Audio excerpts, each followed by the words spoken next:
Lendo Gênesis, capítulo 2. Assim foram acabados os céus e a terra, com todo o seu exército. Ora, tendo Deus completado no dia sétimo a obra que tinha feito, descansou nesse dia de toda a obra que fizera. Abençoou Deus o dia sétimo e o santificou, porque nele descansou de toda a sua obra que criara e fizera. Eis as origens do céu e da terra quando foram criados. No dia em que o Senhor fez a terra e os céus, não havia ainda nenhuma planta do campo na terra, pois nenhuma erva do campo tinha ainda brotado, porque o Senhor Deus não havia feito chover sobre a terra, nem havia homem para lavrar a terra. O vapor, porém, subia da terra e regava toda a face da terra.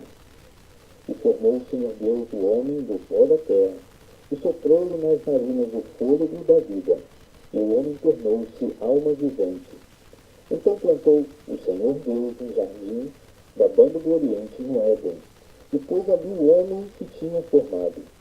E o Senhor Deus fez brotar da terra toda a qualidade de árvores agradáveis à vista e boas para a comida, bem como a árvore da vida no meio do jardim, e da árvore do conhecimento do bem e do mal.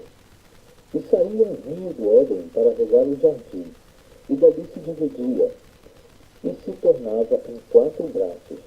O nome do primeiro é Pison. Este é o que rodeia toda a terra de Avilá, onde há ouro. O ouro dessa terra é bom, ali há o bdelho e a pedra de berilo.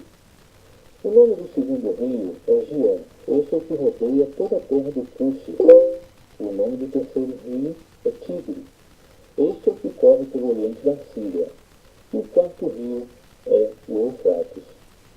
Tomou, pois, o Senhor Deus o homem e o pôs no jardim do Éden, para o lavrar e guardar. Ordenou o Senhor Deus ao homem, dizendo: de toda a árvore do jardim podes comer livremente, mas da árvore do conhecimento do bem e do mal, dessa não comerás, porque no dia em que dela comeres, certamente morrerás. Disse mais o Senhor Deus: não é bom que o homem esteja só.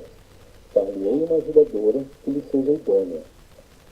Da terra, formou, pois, o Senhor Deus todos os animais do campo e todas as aves do céu, e os trouxe ao homem para ver como lhe chamaria. E tudo que o homem chamou a todo ser vivente, isso foi o seu nome.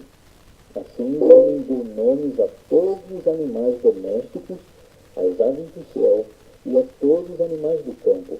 Mas para o homem não se achava ajudadora idônea. Então o Senhor Deus fez cair um sono pesado sobre o homem, e este adormeceu. Tomou-lhe então uma das costelas e fechou a carne em seu lugar.